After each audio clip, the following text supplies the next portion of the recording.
નમસ્કાર. પૂર્ણ પુરુષોત્તમ ભગવાન શ્રી કૃષ્ણના ચરણોમાં વંદન. એસબી ગાયટા કોલેજ દ્વારા ત્રિવિધ સ્પર્ધાની અંદર પધારેલ આપણી જ કોલેજના ભૂતપૂર્વ વિદ્યાર્થી અને મારા સ્નેહી આચાર્ય રાજેશભાઈ, બીજા નવસારીની ખૂબ જાણીતી સંસ્થાના આચાર્ય એવા મારા સ્નેહી એવા ભાઈ શ્રી વિશભાઈ, મારા વાઇસ પ્રિન્સિપલ ભાઈ શ્રી મહેશભાઈ, મારા બીજા વાઇસ પ્રિન્સિપલ ભાઈ શ્રી હિતેશભાઈ, શાળામાંથી આવેલા તમામ આદરણીય શિક્ષક મિત્રો, મારા તમામ અધ્યાપકો અને વહાલા દીકરા દીકરીઓ, આજે સ્પર્ધા જે રાખી છે એ સ્પર્ધા નથી પણ એક ઉત્સવ છે એમ કહીએ તો પણ ખોટું નથી. કારણ કે સ્પર્ધા એટલે હાર અને જીતનું તત્વ દાખલ થાય છે. આપણે એને ઉત્સવ તરીકે લઈએ, જેમ આપણે ગણપતિ ઉત્સવ લઈએ. ખબર નહીં, ભારતની અંદર તો એવો કંઈ રિવાજ જ થઈ ગયો છે કે જો ઉત્સવ નહીં તો માણસ થોડો ધીમો પડી જાય. એટલે અમે કોલેજવાળા પણ એવું નક્કી કર્યું કે કોલેજમાં પણ શાળાના વિદ્યાર્થીઓ આવે અને અમે ઉત્સવ યોજીએ. એટલે તમને બોલાવવા પાછળનું રહસ્ય આ જ છે કે તમે ગારડા કોલેજ 80 વર્ષ જૂની સંસ્થા છે એ તમે જુઓ. 4000 વિદ્યાર્થીઓ ભણે છે. તો એક ઉત્સવ રીતે જો જોવા જઈએ તો એકમ આવે, પછી ભાઈબીજ આવે, અખાત્રીજ આવે, ગણપતિ ચોથ આવે, ઋષિ પાંચમ આવે, રાંધણ છઠ આવે, શીતળા સાતમ આવે, ગોકુળ આઠમ આવે, રામ નવમી આવે, વિજયા દશમ દશેરો આવે, અગિયારસ આવે, વાઘ બારસ આવે, ધનતેરસ આવે, કાળી ચૌદસ આવે, દિવાળી આવે, બેસતું વર્ષ આવે, નાળિયેરી પૂનમ રક્ષાબંધન આવે, મકર સંક્રાંતિ આવે. શું નહીં!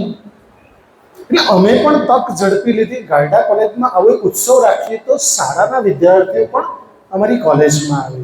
આજે વિષય બહુ સરસ છે અને વિષય સરસ છે તેમાં પહેલું જે છે વક્તૃત્વ સ્પર્ધાની જે 2 વિષય આપવામાં આવે છે ને, અમારા અધ્યાપકો પૂર્ણ સક્ષમ છે.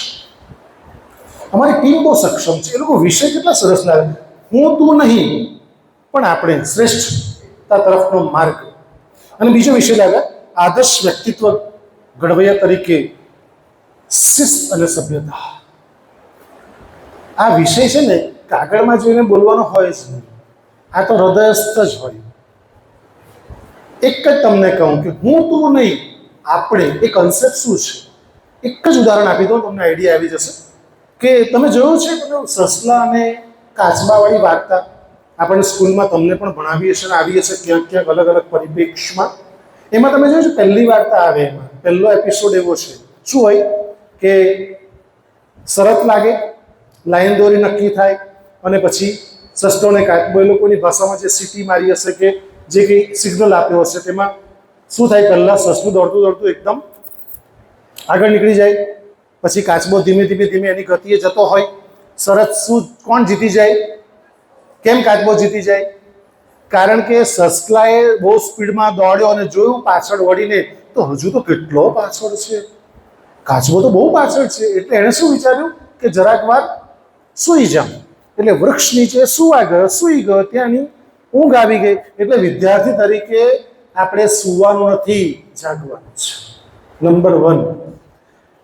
હવે આ જે માણસે ઉપદેશ આપ્યો ને, ઉપદેશ શું આવ્યો પહેલી વાર્તામાંથી કે સ્લો એન્ડ સ્ટેડી, એવું જ કંઈ કહે છે અમીશભાઈ. હા, એટલે તમે ધીમે ધીમે ધીમે જાઓ તો સફળતા તમને મળે. આ મેસેજ તદ્દન જિંદગીમાં આપણને ખોટો આપ્યો. હું પૂર્ણપણે અસંમત છું. જ્યારે બુલેટ ટ્રેનના જમાનામાં જીવતા હોઈએ, નવસારીમાંથી બુલેટ ટ્રેન પસાર થવાની હોય ને ધીમે ધીમે ધીમે ચાલો કાચબાની ગતિ, એ મંજૂર જ નથી આપણને. પહેલી વાત તો આ છે. એપિસોડ નંબર 1 આ તમને. એપિસોડ નંબર 2 ખબર છે? બીજી પણ સ્પર્ધા થઈ. આમાં સ્પર્ધા સસલાને ખોટું લાગી ગયું. બોલો, તો સસલાને ખોટું લાગ્યું, સસલાએ પાછી સ્પર્ધા કરો. કાચબાએ કઈ વાંધો નહીં, તૈયાર. પાછી સ્પર્ધા થઈ. આ વખતે થયું કે સાહેબ સસલું સૂતું નહીં, એણે સતત દોડ્યું અને લાઈન ક્રોસ કરી ગયો, જીતી ગયું. આ વખતે પહેલા કોણ જીતેલું? કાચબો જીતેલો. હવે કોણ જીતી ગયું?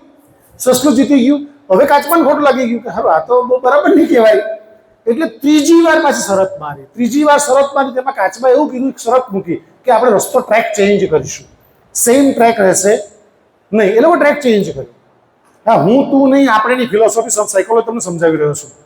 તો એણે ટ્રેક ચેન્જ કર્યો અને ટ્રેકમાં કાચબાએ તો પેલો તો ઓવર કોન્ફિડન્સમાં હતો સસલો, એટલે કે તારું જે ટ્રેક રાખે તે આમ રેડી. કારણ કે એને ખબર હતી કે આની ગતિ ધીમે છે ને મારી તો ગતિ વધારે છે, અને જેટલી ગતિ વધારે એટલો માણસ સ્ટ્રેસમાં વધારે રહી સાયકોલોજીકલી પણ. એટલે થયું એવું કે શરત લાગી ગઈ, સીટી વાગી ગઈ, સિગ્નલ અપાઈ ગયો અને ચાલુ થઈ ગયું, દોડવા માંડ્યા. સસલું દોડતું તો આગળ ગયું, એને ટ્રેક ખબર હતી કે આ ટ્રેક પર જવાનું છે, એટલે નદી આવી, ત્યાં અટકી ગયું. નદીને પેલે પાર જવાનું હતું. શું થયું? સસલાએ રાહ જોવી પડી. કાચબો આવ્યો. કાચબો જેવો ધીમે ધીમે ભલે આવ્યો પણ અંદર ડૂબકી મારીને પેલે પાર જતો રહ્યો. કોણ જીતી ગયું? કાચબો જીતી ગયો. હવે 3 વખતની શરત પછી બંને છે ને સારા મિત્રો બની ગયા. એટલે કે ચોથી શરત મારી, હવે ટ્રેક સેમ રાખીએ આપણે પણ સારા મિત્રો બની ગયા. એટલે લોકોએ ડિસાઈડ એવું કર્યું આ વખતે કે આપણે છે ને એક કામ કરીએ કે સસલાને એમ કીધું હું તારી પર બેસી જાઉં નદી સુધી.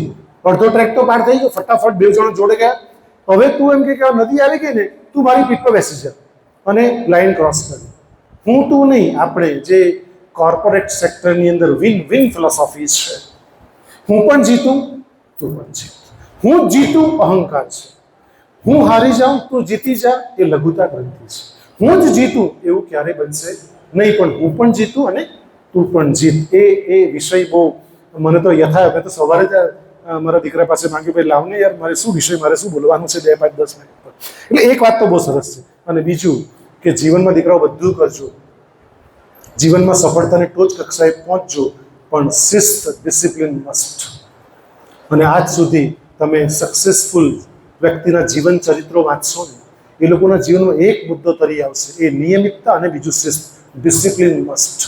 તમે શાળામાં હો તો ડિસિપ્લિન મસ્ત, તમે બજારમાં હો તો ડિસિપ્લિન મસ્ત, તમે ઘરે હો તો ડિસિપ્લિન મસ્ત. ડિસિપ્લિન વગર ચાલવાનું નથી. અને ભારતીય સંસ્કૃતિ અને સભ્યતાનું જતન કરનારા તમે લોકો જ છો. અમે લોકો તો વહાવીએ જ છે, પણ તમે લોકો પણ જતન કરનારા છો. અને ત્રીજું જે વસ્તુ આપીશ તમને, મનુષ્ય ઘડતરમાં પુસ્તકોનું યોગદાન. આજે જે બોલી રહ્યો છું, રાજેશભાઈ ત્યાં પણ આવી ગયો છું 4-5 વખત, ઘણી બધી અમીશભાઈ પાસે પણ, એમની સ્કૂલમાં પણ આવી ગયો છું. અને ઘણી બધી સ્કૂલોમાં હું ગયો છું. જ્યારે હું બોલું છું ને ત્યારે ઘણા લોકોને એવું સરપ્રાઈઝ થાય ને પૂછતા હોય છે ક્વેશ્ચન્સ કે તમે 1 કલાક, 2 કલાક, 3 કલાક, 4, 5 કલાક કેવી રીતે બોલી શકો છો? એનો 2 જ વ્યક્તિનો, 2 જ વસ્તુનો ફાળો છે. એક, જે હું બોલું છું એ હું બોલતો નથી, પૂર્ણ પુરુષોત્તમ ભગવાન શ્રી કૃષ્ણ જે બોલાવે છે તે બોલું છું. નંબર 1, આ મેં જાહેરમાં કીધું, તમારા જાહેર મંચ પરથી કહું છું. અને બીજું કે હજારો પુસ્તકોનું વાંચન કર્યું છે. પુસ્તકનું જિંદગીમાં મહત્વ દીકરાઓ એ છે કે જેટલા તમે પુસ્તક વાંચશો ને, તમારી અભ્યાસક્રમના પુસ્તક તો વાંચવાના છે જ, પણ તમારા બેગમાં એક પુસ્તક એવું હોવું જોઈએ કે જે પુસ્તક તમને મોટિવેટ કરતું હોય, પ્રેરણા આપતું હોય. એટલે તમામ દીકરાઓને વિનંતી કરું છું કે તમારા બેગમાં એક પુસ્તક એવું રાખજો કે જે 10 મિનિટની રિસેસ પડે, તમે ડબ્બો ખાઈ લીધો છે તો 10 મિનિટની રિસેસમાં બીજા કોઈ બાળકો સાથે એમ જ ગપાટા મારવા કરતાં, ટાઈમ પાસ કરવા કરતાં કે ટાઈમને કિલ કરવા કરતાં, એની કરતાં એક સારું મજાનું પુસ્તક તમે વાંચજો. પુસ્તક તમારું જીવન આખું બદલી નાખશે.